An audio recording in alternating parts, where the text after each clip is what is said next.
Teaching pentascales, the 5-note scale, well, that's one thing. But the big thing is how one note and one step changes everything to learn pentascales. In Ultimate Music Theory Expert Tip number 1, Learn Music Steps, you learned about music steps and skips and direction. In the UMT Expert Tip number 2, Learn Pentascales, you will learn how 5-note patterns of steps form pentascales. Plus, you will learn how one note, just one note, changes how we feel and hear and express ourselves when playing, listening, and writing music, even as beginners learning music theory. For the best Ultimate Music Theory expert tips in how to teach UMT, subscribe to our YouTube channel. Just hit the bell to be notified when I post a new video. I'm Gloria St. Germain from Ultimate Music Theory. When teaching in the Ultimate Music Theory Beginner B workbook, let's explore 4 essential elements of music. Now, when you teach UMT, students have learned about music moving by repeated notes, steps and skips, and direction. And now let's add the first element of music, which is rhythm. When you teach UMT Beginner B workbook, let's take a look on page 66. So on page 66 in your workbook, we're getting into rhythm. Yay! So on page 66, you're learning about note values. Now here's one visual technique that helps students easily identify note values. The exclusive UMT program introduces scoops. So what's a scoop? A scoop is a visual aid and representation of one beat. So let's count the scoops and see how many beats do we have. So a quarter note is also called a taw, and a taw is one beat, which equals one scoop. So let's count the taws. 1, 2, 3, 4. So we have 4 beats. A half note equals 2 beats. So we see 2 scoops, and each half note is 2 counts. So we have half note, 1, 2, 3, 4. And finally, a whole note. A whole note is 4 beats. So we see 4 scoops. 1, 2, 3, 4. Now, by adding scoops to identify the note values, students can easily see and understand the counts in music. And remember, in the Music Theory Beginner A workbook, we learned about steps moving from one white key to the next white key. Now, the second element is creating a pattern. Now, a pattern, such as the 5-note pattern moving by steps, is called a pentascale. And penta means 5. Now, when you teach UMT in the Ultimate Music Theory Beginner C workbook, let's take a look at page 70. Now, on page 70 in the workbook, students are learning about creating a 5-note pentascale, moving by step from C up to G. And this has a happy sound called a major sound. So let's have a listen to our major sound. So here is C major pentascale. Listen. So let's take a look at that on the keyboard staff itself. So here we have our staff, and we're playing C, D, E, F, G, and that gives us that major sound. But here's what happens, and here's how one note changes everything.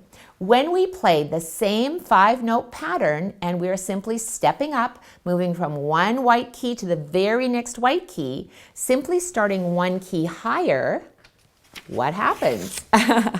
Well, let's take a look. C, D, E, F, G is called a major pentascale.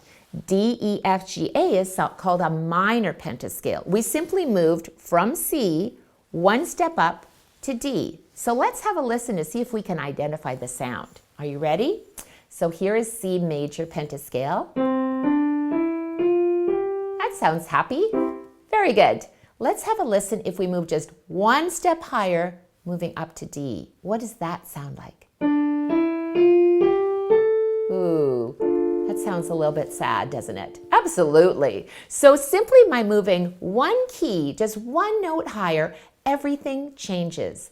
When we begin one note higher, instead of starting on C, we start our 5-note pentascale pattern on D, everything changes. The sound, the mood, and creating a 5-note pentascale pattern, moving by step from one white key to the very next white key, starting on D up to A, has a different sound. And the pentascale is a sad sound, and that's called minor.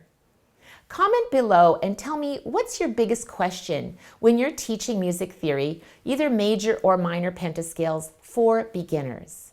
Now, I've created a free gift for you, the Ultimate Music Theory Teacher's Guide that you can download right now.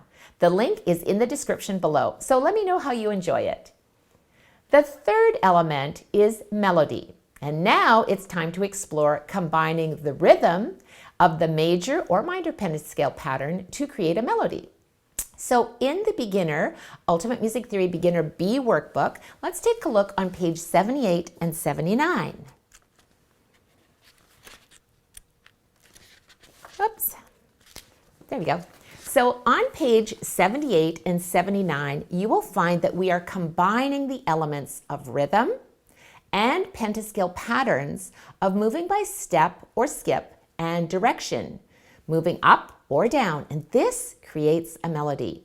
Now use these as sight reading and ear training exercises to hear the note values of our ta, our half note, or our whole note, and to hear the tonality of the major and the minor sounds.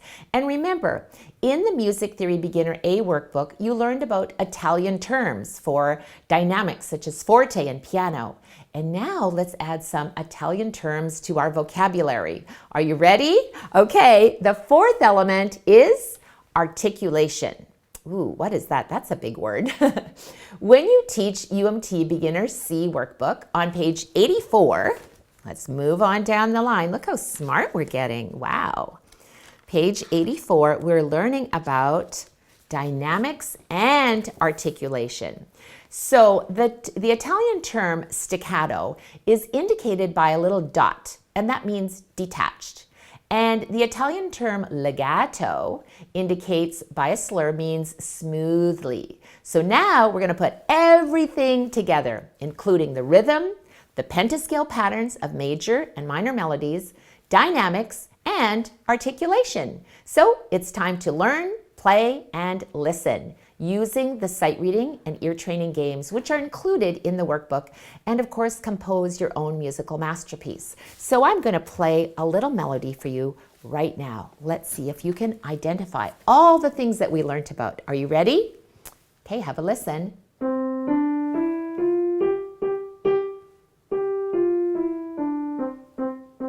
So could you hear that it was a major pentascale sound?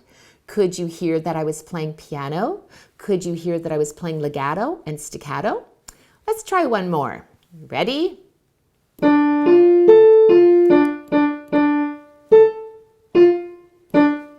Could you hear forte dynamics? And could you hear it was a minor key? Well, that's just the fun of being a composer and just exploring the music itself. So share your musical masterpiece with us in the Ultimate Music Theory Facebook group. For more information on how you can join the Ultimate Music Theory community and teach UMT, simply go to teachumt.com. We've helped thousands of musicians and music teachers master music theory concepts and implement these tips into their teaching, and that's both when you're teaching in person or online music theory lessons. So to learn more about how you can teach UMT, just go to Teach UMT, and I'm excited to see you there. In expert tip number 3, Learn Tonality, you will learn about tonality, major tonality, and minor tonality. You will also learn the different names of steps. Ah, yes, steps have different names. Imagine that. In fact, they have 2 different names, and why you need to learn the difference between them to create tonality of pentascales. So till next time, teach with passion.